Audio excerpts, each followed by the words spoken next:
one fruit company overthrew presidents, funded coups, and controlled entire nations, also America could have cheap bananas.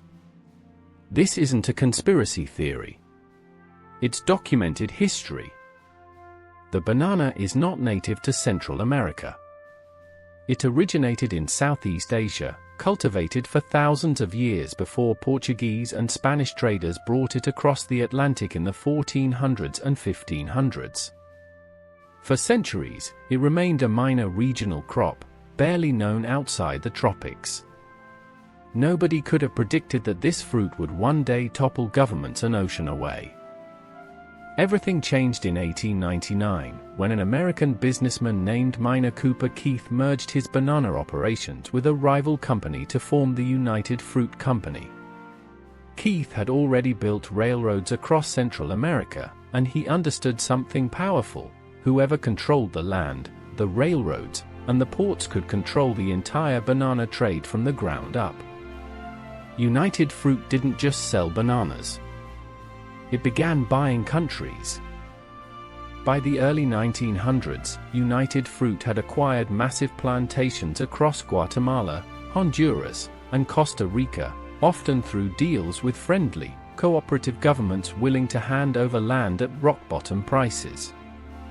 In several of these nations, United Fruit didn't just own farmland, it owned the railroads, the ports, the telegraph lines, and sometimes even the electricity. Local governments increasingly depended on the company more than the company depended on them.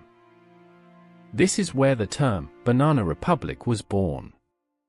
American writer O. Henry coined the phrase in 1904, describing fictional Central American nations economically dominated by a single foreign export company.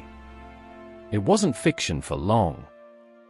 Nations like Honduras and Guatemala became so financially dependent on United Fruit that the company effectively dictated economic policy, labor laws, and in some cases, who held political power at all. United Fruit's influence reached its most extreme point in Guatemala.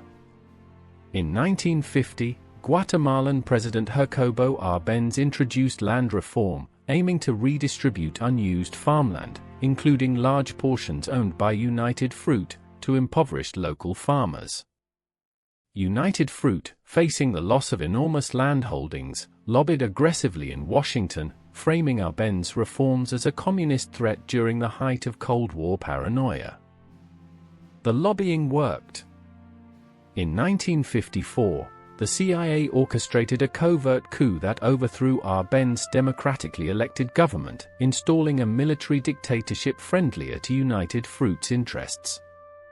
Declassified CIA documents later confirmed the operation, code-named PBSES, was directly tied to protecting American corporate interests in Guatemala. A single fruit company had helped engineer the overthrow of an entire nation's government. The consequences didn't end with the coup. Guatemala plunged into a brutal civil war that lasted 36 years, from 1960 to 1996, claiming an estimated 200,000 lives. Historians widely trace the origins of this devastating conflict directly back to the political instability created by the 1954 coup, a chain of events set in motion largely to protect United Fruit's banana plantations. Guatemala wasn't an isolated case. United Fruit and its successors wielded similar influence across Honduras, Colombia, and other Central and South American nations for decades. In Colombia in 1928, United Fruit was linked to a massacre of striking banana plantation workers, an event so significant it was later immortalized in Gabriel Garcia Marquez's novel, 100 Years of Solitude. The human cost behind cheap bananas kept mounting for generations. United Fruit eventually rebranded in 1970, becoming part of what is now known as Chiquita Brands International.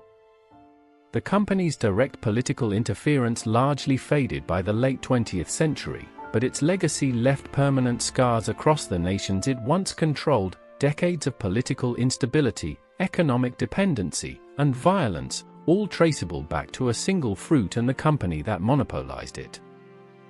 Today, bananas are one of the most consumed fruits on Earth, sold cheaply in nearly every grocery store on the planet. Almost nobody stops to think about the price paid to get them there: coups, dictatorships, and a civil war that claimed hundreds of thousands of lives. The next time you peel a banana, remember, this fruit didn't just feed nations. It quietly decided who got to rule them.